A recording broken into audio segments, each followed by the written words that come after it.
मित्रों, आज हम गीता उपदेश के 18वें अध्याय श्रीमद् भागवत गीता की आध्यात्मिक यात्रा पर चलते हैं और श्री कृष्ण द्वारा दिए गए गीता ज्ञान को सुनते हैं और उनके द्वारा दी गई सीख को अपने जीवन में अपनाते हुए अपने जीवन को सार्थक बनाते हैं। आपने जो गीता उपदेश की सीख को या ज्ञान को सुना और अपने जीवन में समाहित किया, इसके लिए मैं आपका हृदय से धन्यवाद करती हूँ। आप मेरे चैनल पर आए, इसके लिए भी आपका धन्यवाद है। प्रत्येक अध्याय में श्री कृष्ण ने अर्जुन को कुछ ना कुछ ज्ञान की बातें बताई हैं। तो मित्रों, सबसे पहले हम भगवान से प्रार्थना करते हैं कि वे हमारे समक्ष उपस्थित हों और हमें इतनी क्षमता प्रदान करें कि हम आप तक श्री कृष्ण द्वारा दिए गए उपदेश को सरल भाषा में पहुंचा सकें, जिससे आप सब भी उनका धर्म लाभ ले सकें और श्री कृष्ण जी द्वारा दी गई ज्ञान की बातों को जीवन में अपनाते हुए अपने जीवन को सार्थक बना सकें।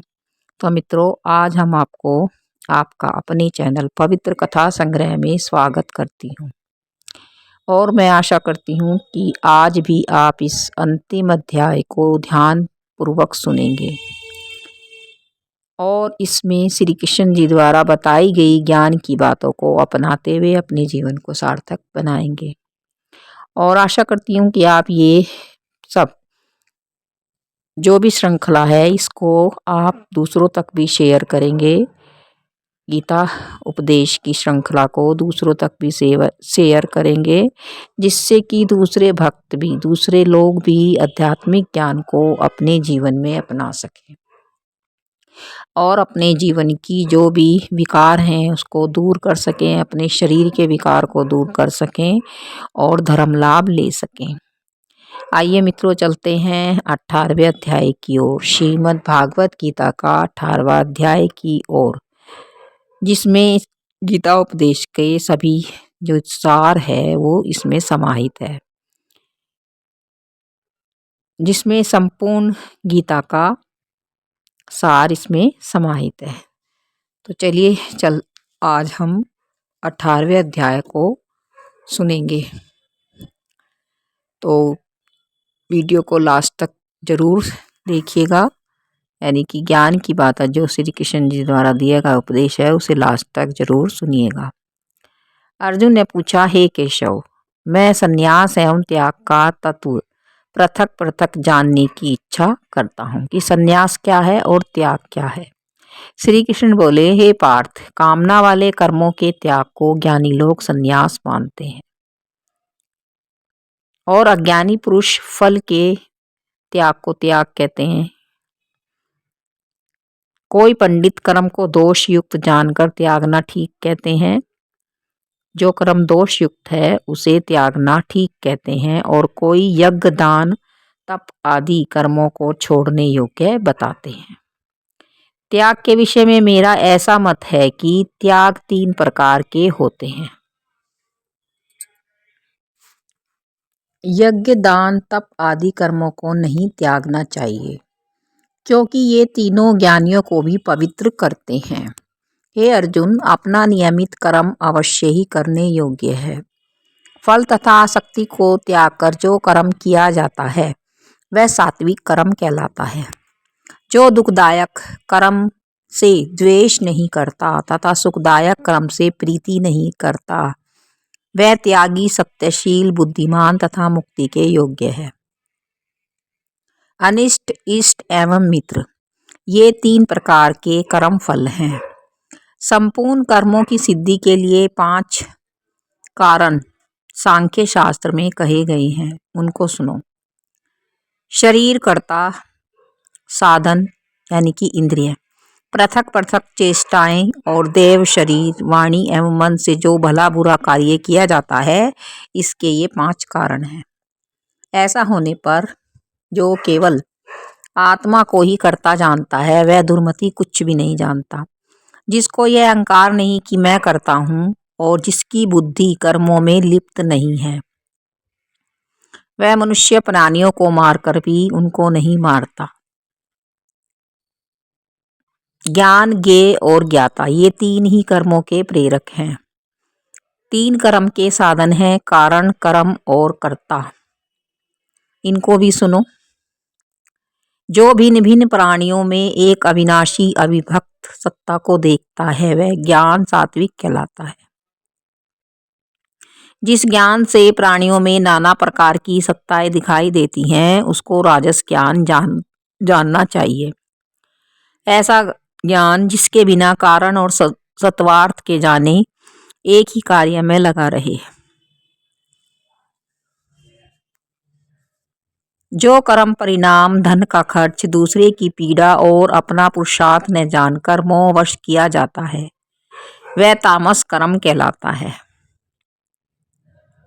और जो संग से रहित, अहंकार, धैर्य और उत्साह युक्त, सिद्धि एवं असिद्धि में समान रहता है वह सात्विक कर्ता कहलाता है।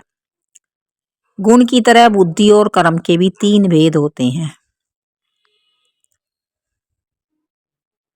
जो बुद्धि, प्रवृत्ति, निवृत्ति, कर्तव्य, अकर्तव्य, भय, अभय और बंधन मोक्ष को जानता है वह सात्विक। हे पार्थ, जिससे धर्म, अधर्म और कर्तव्य, अकर्तव्य का ठीक निश्चय नहीं होता वह राजसी है। जिस अज्ञान से ढकी बुद्धि करके मनुष्य अधर्म को धर्म मानता है वह तामसी कहलाती है। जो मनुष्य अधर्म को भी धर्म मानता है और उसी के अनुसार कार्य करता है वह तामसी प्रवृत्ति का होता है। जो कथा प्रसंग से फल की इच्छा करता है, जो धर्म, अर्थ, काम को धारण करता है वह राजसी वृत्ति कहलाता है। जिसका योगाभ्यास में चित्त रहता है, दुख का अंत हो जाता है, ऐसा सुख सात्विक कहलाता है। जो सुख आदि और अंत में दोनों में मनुष्य मोह में फंसता है और जो आलस्य तथा प्रमाद से उत्पन्न होता है वह तामस कहलाता है। तो इस सब के बारे में हमने 17वें अध्याय में भी जाना था। कर्म जो है सात्विक, राजसी और तामसी तीन प्रकार के होते हैं। जो लोग अपने अपने गुणों और प्रवृत्तियों के अनुसार कर्म करते हैं उनको सिद्धि प्राप्त होती है और जिसने सब जगत का विस्तार किया है उस ईश्वर को अपने कर्मों के द्वारा आराधना करके मनुष्य सिद्धि को पाता है। दूसरे के उत्तम कर्म से अपना नीच कर्म ही श्रेष्ठ है। स्वाभाविक कर्म करने से पाप नहीं लगता। सर्वत्र आसक्ति को छोड़ने वाला, आत्मा को जीतने वाला, इच्छा रहित मनुष्य संन्यास के द्वारा सर्व कर्म निवृत्ति रूप परम सिद्धि को प्राप्त कर लेता है। फिर कैसे ब्रह्म की प्राप्ति हो तो यह भी सब जानो। तो श्री कृष्ण जी अर्जुन से कह रहे हैं कि ज्ञान की परानिष्ठा यही है, शुद्ध बुद्धि से युक्त होकर धृति द्वारा यानी धैर्य के द्वारा इस मन को वश में लाकर शब्द आदि विषयों को छोड़कर राग द्वेष से रहित होकर एकांत में रहने वाला तथा परिग्रह छोड़कर ममताहीन और शांत मनुष्य ब्रह्म भाव के योग्य हो जाता है। व्रत को प्राप्त हुआ पुरुष दत्तचित्त होकर शोक व अभिलाषा को नहीं करता, वह कोई इच्छा नहीं करता और न ही कोई शोक करता है, दुख करता है। इस प्रकार ज्ञानी सदैव मुझ में निवास करने वाले सब कर्मों को भी करता हुआ मेरे अनुग्रह से अविनाशी सनातन मोक्ष को प्राप्त कर लेता है, क्योंकि वह इन कर्मों के द्वारा मेरी शरण में आ जाता है। तत्पश्चात तत्व से मुझे जानकर फिर मन मुझ में ही प्रवेश करता है। ऐसा मनुष्य फिर भक्ति के द्वारा मुझ में ही प्रवेश करता है। सावधानी से अपना मन मुझ में स्थिर करके और सर्व कर्मों को मुझ में ही अर्पण कर दे। जो खाता है पीता है, ये सब हमने बताया था कि जो हम खाते हैं पीते हैं और या जो भी कार्य करते हैं वो सब भगवान को अर्पित करते चलो। बुद्धि योग के आश्रय से निरंतर अपने चित्त को मुझ में लगाओ। सदैव अपनी बुद्धि के द्वारा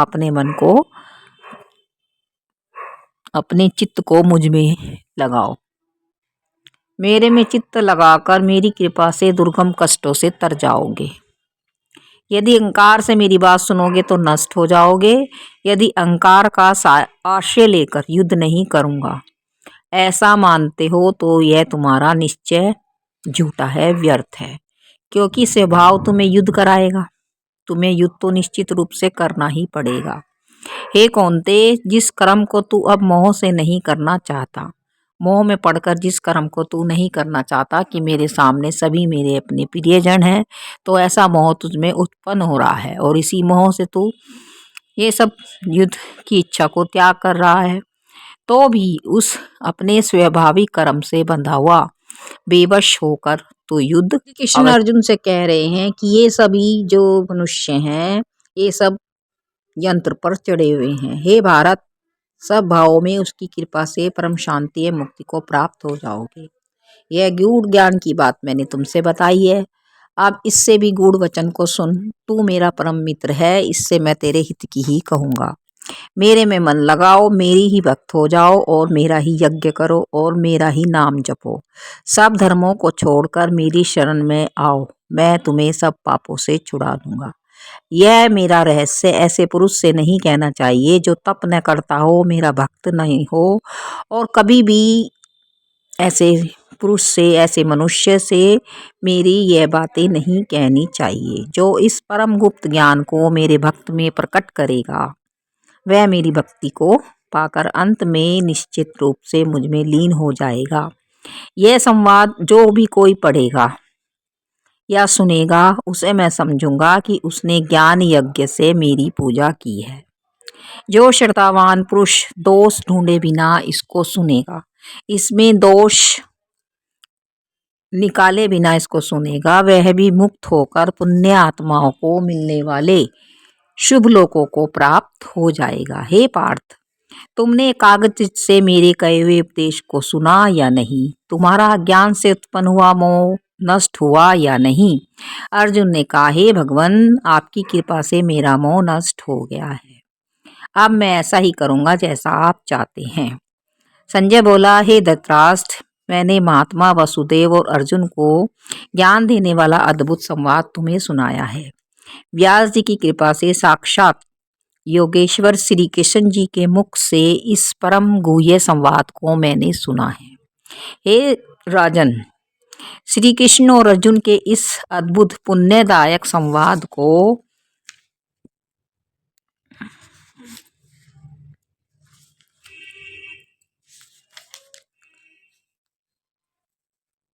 जो भी कोई बार बार स्मरण करता है तो उसका मन भी बार बार प्रसन्न होता है। श्री कृष्ण भगवान के इस अद्भुत रूप को स्मरण करके मुझे बड़ा ही विस्मय होता है। हे राजन, मैं बारंबार प्रसन्न होता हूँ। मेरी ऐसी धारणा है कि जहाँ योगेश्वर भगवान श्री कृष्ण है और पार्थ जैसा धनुर्धर है, वहीं राज्य, लक्ष्मी, विजय और ऐश्वर्य और अटल नीति है। तो आशा करती हूँ कि आपको ये श्री कृष्ण जी द्वारा दिया गया ज्ञान का उपदेश आप इसे अपने जीवन में अपनाएंगे, उनके द्वारा दी गई सीख को अपने जीवन में अपनाएंगे और अपने जीवन को सार्थक बनाएंगे। राधे राधे, जय श्री कृष्ण। कल हम 18वें अध्याय का महात्म्य सुनेंगे। थोड़ा सा वीडियो लंबा हो गया है, इसके लिए क्षमा प्रार्थी हूँ। राधे राधे।